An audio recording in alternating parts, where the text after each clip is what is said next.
Alors quand on voyage comme ça à Cuba sur des centaines de kilomètres, il y a des lieux qui parlent tout de suite, des noms qui évoquent des grands moments historiques. On va faire une expérience, vous allez voir.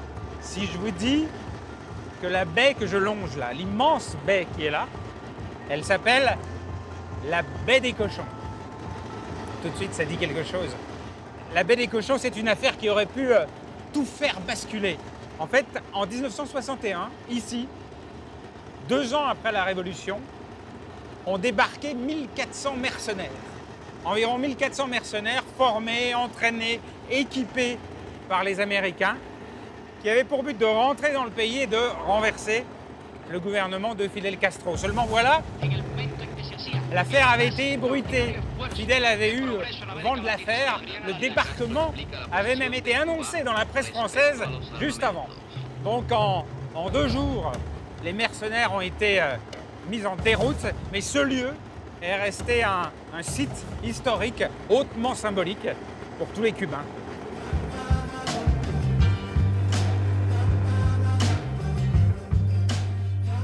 Et le long de la baie des Cochons, un peu moins connu, le Marais. Une vaste zone humide de 70 000 hectares, la plus grande des Caraïbes. C'est le Marais de Zapata, doté d'un écosystème exceptionnel. Dans ce dédale de verdure, de cours d'eau, dans ce paradis des oiseaux, vit une toute petite poignée d'habitants, discrets, comme à l'abri du monde extérieur. Et parmi eux, Miralis et Oscar. Ah, c'est là. C'est marrant, c'est juste une seule petite maison perdue dans la forêt. Ça bosse. Hola. Ah, ça fume. Hola. Bonjour. Ah, vous avez les mains noires de la charbonnière. Oui. Et alors, qu'est-ce que vous faites là, tout seul au milieu de la forêt, dans cette fumée noire? Qu'est-ce qui se passe là? Carbone. Du charbon. Carbone? Carbone. Moi, je les aide. Et en même temps, je rends leur travail plus agréable. Enfin, j'espère. Je leur fais une petite danse, je chante. Je trouve toujours un petit quelque chose. Si on n'apporte pas un peu de joie, on s'ennuie entre nous ici. Donc il faut toujours inventer quelque chose. Je leur dis, regarde ce morceau de charbon comme il est beau. J'aime bien celui-là, pas trop celui-là. Tout ça rend le travail plus agréable. Écoutez ce son. C'est comme du verre. Vous entendez? Attention à vos pieds. Ah, c'est vrai. Cristal. Ça fait un petit bruit de cristal, oui, c'est vrai. C'est comme de la musique. Et ça, c'est bon signe? Bien sûr. Quand ça fait le bruit du cristal, c'est bon. Il a été bien brûlé. Mais alors, comment... J'ai jamais su comment ça marchait, le charbon de bois. Comment on fait... comment on transforme en charbon un bout de bois? Eh bien, c'est... Là-bas. C'est... Emmène-le là-bas. On va aller là-bas. Et je vais t'expliquer comment on fait. On coupe le bois et on l'amène ici. On met de la boue sèche dessus. On fait un tas comme ça et on recouvre d'herbe et de terre. Ensuite, on allume le feu.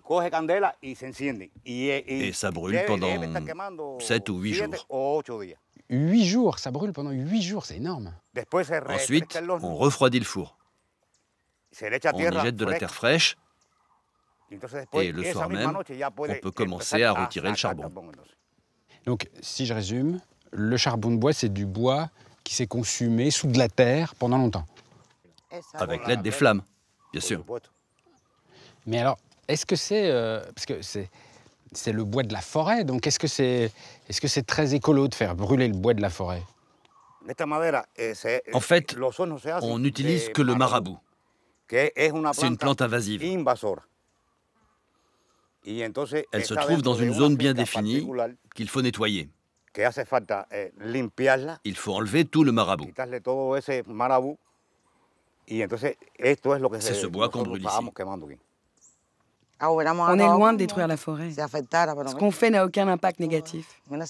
Regardez tout ça. Ici, il y a des arbres qui ont 70 ou 80 ans. Regardez comme tout est préservé. On y fait attention. Le charbon de bois, c'est vital pour le pays. C'est le moyen qu'utilise l'immense majorité des Cubains pour faire la cuisine.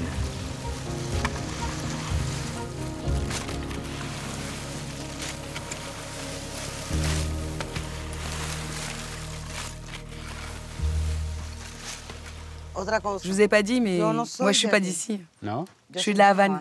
Ah si? Je suis née, j'ai grandi à la Havane. Ça fait 4 ans que j'ai atterri ici, parce que je suis tombée amoureuse de lui. Avant, je connaissais rien de tout ça. Et maintenant, mon charbon est aussi beau que le leur. Vous voulez dire que vous êtes venu vivre ici, au milieu de cette forêt perdue, juste par amour? Oh. Pour lui? Bravo. Félicitations. Et c'est un changement énorme par rapport à la Havane. Ça, c'est sûr. Moi, je vivais pas loin du centre. Il y avait beaucoup d'immeubles, des bus, de la circulation, l'électricité, la civilisation, les ordinateurs. Moi, j'ai laissé tout ça là-bas. Pour tout ça ici. Eux, ils sont millionnaires. Ils sont riches de toutes ces belles choses. Pas seulement du charbon, mais de toute cette beauté autour de nous. Eh ben, c'est vrai, vous êtes un millionnaire? Bien sûr, je suis millionnaire. C'est vrai? Ah, vous êtes un bon parti alors? Moi, j'en suis convaincu. Si? Et qu'est-ce qui vous a fait craquer en lui? Pourquoi est-ce que vous êtes venu pour lui? Pour ce qu'il est, sa simplicité, son courage, son honnêteté. Nous formons une vraie famille. Et c'est l'essentiel. Le travail ne lui fait pas peur, quel qu'il soit. Et ensemble, on est encore plus forts. Voilà. C'est touchant ce qu'elle dit. Moi, je remercie la vie de l'avoir rencontrée. Pour moi, c'est la femme la plus belle du monde.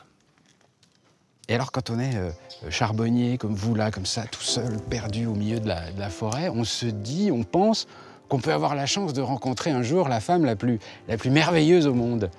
Non, absolument pas, non. On peut dire que j'ai eu beaucoup de chance. Beaucoup de chance. Je suis très content. Et tu peux. Tu as une belle métisse de la Havane. Tu n'es vraiment pas à plaindre.